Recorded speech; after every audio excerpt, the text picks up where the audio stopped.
Perkenalkan Pak, saya Lydia Korinavisa dari Universitas Microskill ingin mewawancarai Bapak terkait kerukunan umat beragama. Jadi ada 5 pertanyaan yang akan tapi sebelumnya saya ingin bertanya dengan Bapak siapa? Baik, terima kasih. Saya Pinanjita Emmanugren dari Majelis Tinggi Agama Hindu Sumatera Utara. Saya Wakil Ketua Majelis dan juga pengurus FKIB Sumatera Utara.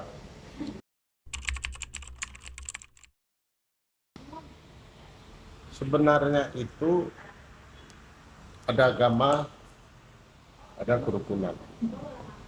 Kalau kita membicarakan kerukunan agama, masing-masing agama itu ada akidahnya, ada aturannya. Kita ada kira-kira ada 6 agama yang dilayani pemerintah. Walaupun Indonesia bukan negara agama, tapi negara yang melayani agama. Jadi kalau kerukunan agama tadi dibilang, agama masing-masing itu punya, boleh dikatakan, akidah masing-masing. Sementara kerukunan ini mengarahkan bagaimana 6 agama ini bisa rukun, kan gitu. Itulah kerukunan agama. 6 agama ini bagaimana. Saya yakin dan percaya di 6 agama ini masing-masing tetap ada di dalam kitabnya membicara bagaimana seorang manusia itu harus menjaga artinya keserasian antara umat beragama supaya jangan ada gesekan. Itu pasti ada di kitab. Kitab yang diajarkan itu pasti kitab ajaran kebenaran. Semua kitab itu, mau agama apa, dia tetap kebenaran. Tetapi di dalam kerukunan agama beragama ini memang ada perbedaan. Di mana kita perbedaan? Tata cara. Cara 6 agama ini pasti berbeda. Budayanya berbeda. 6 agama ini sukunya berbeda. Rasnya berbeda. Nah, walaupun ini berbeda-beda, tapi kita tarik kebersamaannya. Jangan kita tengok perbedaannya. Ibaratnya, contoh kalau ada satu taman bunga, kalaulah di situ ada bunga melati aja pandangannya nggak enak.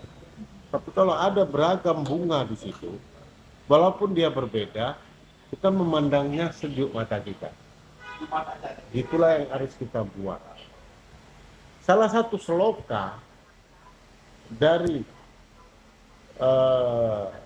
Indonesia itu disebutkan Bhinneka Tunggal Ika.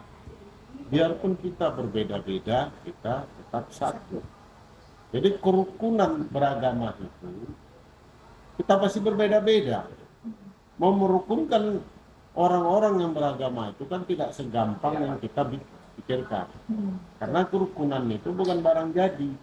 Harus kita bekerja bagaimana caranya untuk merukunkan. Maka itulah diciptakan salah satu sloka yang artinya Bhinneka Tunggal Ika, biarpun kita berbeda-beda, kita tetap satu. Inilah pedoman kita.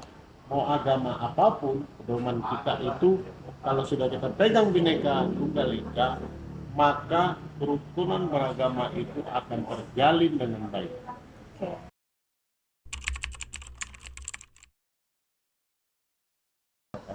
Dalam menata kerukunan beragama, caranya paling gampang. Setiap agama ini kan punya tata cara sendiri. Setiap agama ini kan ada hari-hari besar.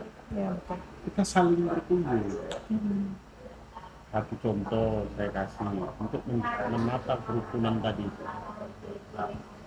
Kalau umpamanya ada acara Idul Fitri, kenapa sih pemuda Hindu, pemuda Kristen, ya, pemuda Buddhis, Katolik, kita diperdayakan untuk menjaga keamanan. Keamanan dalam arti untuk parkirnya, segala sesuatunya, umat Muslim lagi beribadah. Kita nggak masuk ke dalam akidahnya, tapi di dalam keamanannya itu kita ada semua beragam. Itulah contoh kita kerukunan, ya kan? Nah, Begitu juga kami sebagai umat Hindu. Kami ada bikin 2 perayaan besar, satu di Pawali, satu Thaipusat. Kalau di Pawali itu jalannya kami tutup. Ada pentas di sana, kita tampilkan budaya-budaya Hindu, tarian, nyanyi. Di sini nanti kita taruh makanan-makanan klasik-klasik ornamen India. Sebagian besar makanan itu gratis untuk semua umat. Siapapun hadir di sini bisa makan. Jadi kan pertukaran budaya itu, tata cara itu, perbedaan budaya itu, masing-masing agama itu punya budayanya. Masing-masing agama itu pasti ada budayanya, ada adat istiadatnya yang dibawa oleh leluhur mereka masing-masing. Kalau yang kami katakan itu desa Kalapatra, kearifan lokal. Jadi kearifan lokal itu kita perkenalkan sama saudara-saudara kita yang berlainan iman. Nah, itulah kita bikin contohnya. Jadi yang berlainan iman banyak datang sini, ada yang Muslim, Kristen, Katolik, menikmati makanan India, mendengar musik. Jadi dengan ini mereka tidak canggung dengan budaya India. Dan kita tidak canggung dengan perayaan-perayaan agama lain. Karena kita sudah berbaur satu sama lain. Kalau ini udah berjalan, sekarang bukan nggak berjalan, sudah berjalan. Contohnya, saya kasih contoh. Ada perayaan Paskah. Di dalam perayaan Paskah itu kita semua tokoh-tokoh agama ini diundang dari 6 agama. Kristen yang bikin 5 agama ini diundang. Kita hadir. Berarti mereka akan memberi kesempatan. Agama Kristen itu memberikan kesempatan kepada agama-agama lain untuk berbaur, untuk memahami, dan untuk melihat inilah perayaan Paskah. Kan saya salah satunya yang kasih sambutan di situ. Yang dari Hindu padahal. Dan pertanyaan yang terakhir, Pak. Makna dan tujuan kerukunan beragama itu yang pertama yang harus kita lihat, manusia itu harus sama di mata kita. Manusia ini harus sama. Kenapa saya katakan sama? Kita kan ciptaan Tuhan. Ciptaan Tuhan yang ada di muka bumi. Alam semesta ini milik Tuhan. Matahari ini milik Tuhan, angin milik Tuhan, ya kan? Betul. Jadi kita harus punya pandangan yang ke depan. Jangan melihat agamanya dia ABC, jangan. Agama itu koridornya beda. Kita sebagai manusia ini semua adalah anak Tuhan. Harus itu adalah yang kita pikirkan. Kalau kita berpikir kita anak Tuhan, jadi satu sama lain itu kita bisa bersatu. Maka itu Hindu mengajarkan namanya Tatwamasi. Aku adalah engkau, engkau adalah aku. Nah, apa itu kata aku dan kalau saya cubit kamu sakit kan, saya pun dicubit sakit. Ya, betul. Kita ciptaan Tuhan. Nah, ini kita jagalah. Dan juga Hindu mengajarkan Wasudewa Kutumbakam, artinya kita semua bersaudara. Jadi kalau ada pandangan-pandangan begini, maka aman dan damai. Ya. Dan saya yakin di ajaran-ajaran lain pun ada pandangan-pandangan begini untuk merukunkan umat beragama ini yang bisa satu sama lain, bisa bersatu. Itu dia. Oke, makasih ya Pak atas Ya. waktu dan kesempatannya. Ya. Izin, nama saya Dr. Suhartina Darmadi. Saya Ketua Budaya Kasaba Wihara Sakyamuni Buddha Indonesia Theravada Buddhist Center Cemara Asri. Oke, izin bertanya Ci. Kerukunan umat beragama itu tentunya saling menghormati, ya, saling bertoleransi, ya, sesama pemeluk agama, ya, kita tidak membedakan, ya, agama apa, ya, tetapi memang sudah kewajiban kita untuk membina keharmonisan, ya, di dalam kehidupan bermasyarakat, ya, supaya kita bisa menjaga persatuan dan kesatuan bangsa. Jadi saling menghormati, saling membantu dan saling menjadi inspirasi. Oke, pertanyaan yang kedua. Ya, terima kasih untuk pertanyaannya ya. Kerukunan umat beragama itu sudah banyak sebenarnya contohnya di dalam masyarakat ya, dimana kita mendengar ketika ada hari besar agama A, tetapi ada lahan parkir dari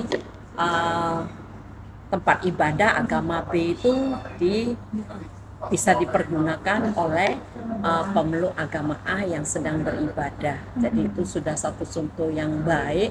Nah, kalau kita di sini ya di Wihara Sakya Muni Buddha ini kebetulan kita ini kan ada hari-hari besar juga. Nah, kebetulan juga hari ini ada perayaan para biku ya untuk masuk wasa, artinya mereka akan menjalankan masa-masa selama 3 bulan. Nah, hari ini kita support beliau dengan namanya Pindapata Bunga. Jadi kita memberikan bunga kepada para biku yang akan berwasa. Nah, ini bunga-bunga kita siapkan, tetapi yang menyiapkan tidak semuanya itu umat Buddha. Jadi ada teman kita yang yang punya keyakinan lain, tetapi turut membantu kita. Jadi di sini kita tidak membedakan harus pemeluk agama yang tertentu di sini gitu, tidak. Jadi teman-teman kita banyak yang punya keyakinan lain dan mereka dengan senang hati ya, dengan happy ya membantu kita untuk merangkai bunga juga sih. Oke. Jadi sangat baik. Oke. Makasih buat jawabannya, Ci. Untuk pertanyaan yang terakhir, Tentu manfaatnya sangat besar ya. Sebenarnya kita ini sama ya, tidak ada bedanya ya, walaupun kita berbeda keyakinan ya, dengan kebersamaan, dengan saling bergotong royong, bertoleransi, saling menghormati, maka kita akan bisa bersama-sama dan berkolaborasi demi kemajuan bangsa.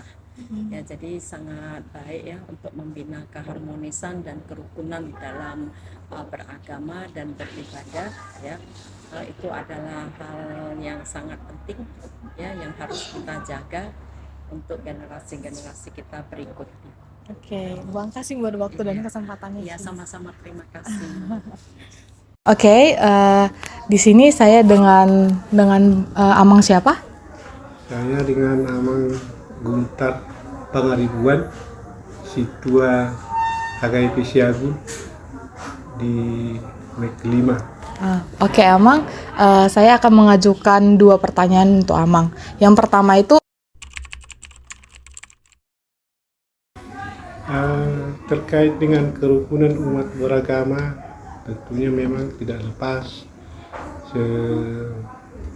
setiap yang beragama itu harus saling menghormati, menghargai, bukan dari segi cuman ibadah aja, tapi dari setiap tempat ibadah pun ya maunya janganlah ada lagi yang istilah sekarang ini penolakan atau menggusur, tidak boleh beribadah atau mendirikan tempat ibadah seperti itu. oke, pertanyaan yang kedua, Kalau terkait dengan kerukunan umat beragama, ya kita harus saling menjaga, saling menghormati. Apapun bentuknya itu kerukunan, bentuk-bentuk ibadah setiap agama itu ya kita harus terima, karena negara kita, negara Indonesia adalah negara Pancasila. Tentunya memang banyak beragam agama di Indonesia, yaitu kita harus terima dan harus kita hormati pada umumnya. oke, terima kasih buat waktu dan kesempatan Amang. Saya wawancara. Oke. Halo, ini dengan Bapak siapa? Saya Rosli, di sini di Masjid Syuhada ya, sebagai imam, Oh, ini. imam tetap. Oke, Pak Rusli, saya akan bertanya terkait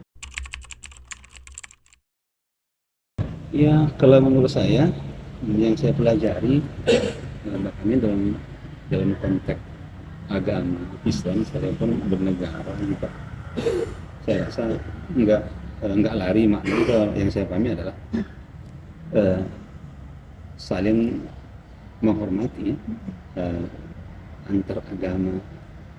Kalau antar agama kan agama itu berbeda ya. Ya, Nah, karena masing-masing kan sudah punya agama dan punya acuan tersendiri dalam menjalankan agama itu. Jadi saling menghormati lah. Kami sebagai Islam sejak 14 abad yang lalu telah diajarkan itu. Dengan ayat yang kami pegang dalam Al-Quran, lakum dinukum waliyadin, kan ya, bagimu agamamu, kan, bagi kami agama kami. Jadi saling menghargai satu sama lain, tak boleh kita mencaci, mengejek. Kami dilarang itu. Barangkali agama-agama lain juga melarang hal itu, tapi saya nggak tahu, karena saya nggak pernah baca kan bagaimana konsep kerukunan umat beragama di agama-agama lain kan. Tapi yang dalam konteks kami sebagai agama Islam, jalani agama masing-masing, jangan ganggu agama orang, jangan ejek Tuhan orang, begitu yang saya pahami gitu. iya. Nah, gitu. Oke, pertanyaan yang kedua. Contoh kerukunan beragama itu nggak jauh-jauh. Kami di sini masjid berdampingan dengan gereja. Betul. Ya, ini masjid jalan Danau Toba kan, kemudian sebelah kiri kita ini jalan Danau Sengkala, depan-depanan gereja sama masjid. Kami damai-damai aja, karena memang kami menjalani konsep yang kami pelajari. Jadi ketika pihak yang beda agama dengan kami melakukan ritual mereka, itu hak mereka kan. Ketika kami juga melakukan ritual kami, hak kami yang mereka hormati, kami juga kami hormati gitu. Dan inilah sebetulnya kita dituntut, kalau ini saling kita memahami satu sama lain, kita damai-damai aja gitu. Saling menghargai, saling menghormati, bertetangga, tidak ada eksklusif sifatnya kan. Itu seperti itu. Oke. Terima kasih atas waktu dan kesempatannya Pak Rusli. Saya tutup untuk videonya ya Pak. Baik, sama-sama. Oke. Mudah-mudahan pertemuan yang memberikan kebaikan buat kita ya. Baik. Makasih Pak. Oke, dengan Bapak siapa? Pak Situhang. Oke Pak Sitohang, kebetulan saya akan mewawancarai Bapak. Kebetulan Bapak beragama Katolik. Iya, Jadi Bapak kepengurusan di gereja itu sebagai apa ya Pak?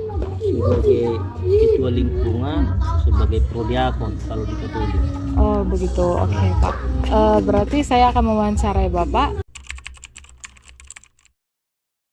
Suatu sikap saling berdampingan untuk ada kedamaian dan toleransi hidup, sehingga bisa hidup secara toleransi dan bisa berdamai dengan baik. Oke. Kalau begitu selanjutnya, Contoh misalnya saling gotong royong, membersihkan gereja, terus bisa juga halal bihalal kalau di Muslim kan, nah, bisa seperti itu, atau bisa buka puasa bersama antar umat beragama. Itulah hidup saling berdampingan dan saling menghargai sesama manusia. oke, terima kasih atas waktu dan kesempatannya Pak yang telah saya wawancarai.